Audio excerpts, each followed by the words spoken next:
Hello and welcome to the wonderful world of peat bogs. As well as being fantastic and important places for wildlife, we humans have been using peat bogs for thousands of years, and hopefully in this day they can help us combat climate change. I'm considering blanket bog today, which occurs in the uplands, not just of the national park but much of Scotland. You can see, particularly on the west coast, and a functioning healthy peat bog ecosystem can capture and store a lot of carbon in the form of a soil called peat. If that ecosystem isn't working so well, the bog can actually release carbon back into the environment. And I've got a wee experiment here today that will, fingers crossed, hopefully demonstrate that to you. But what is a healthy peat bog? Well, it's this shaggy mop of vegetation growing out of this soaking wet soil called peat.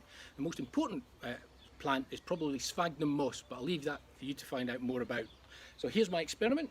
We've got two peat bogs in a bottle, one not very good health, the one below with a lot of mud, and the one with a lot of moss on it, the one in good health.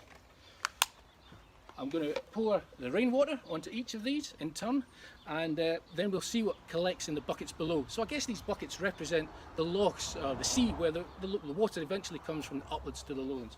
So in a minute I'm going to ask you to hit the pause button, because I want you to think and then make a prediction about what you'll see at the end of this experiment. Okay, pause. You back? Here we go. Very sophisticated rain this.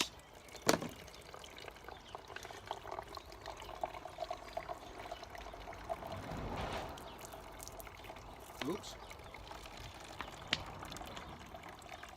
So what we should have at the end of this experiment, is this what you predicted? Is the poor bog has a lot of dirty water. That's where this peat has been washed off the peat bog and into the wider environment.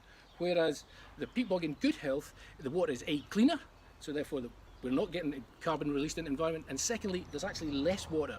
So that means the uplands are storing water and slowing it down as it goes into the lowlands. Again, important for climate change. Now, if you want to know how to do this experiment and others at home, please nip over to the Loch Down Learning Hub. Thank you.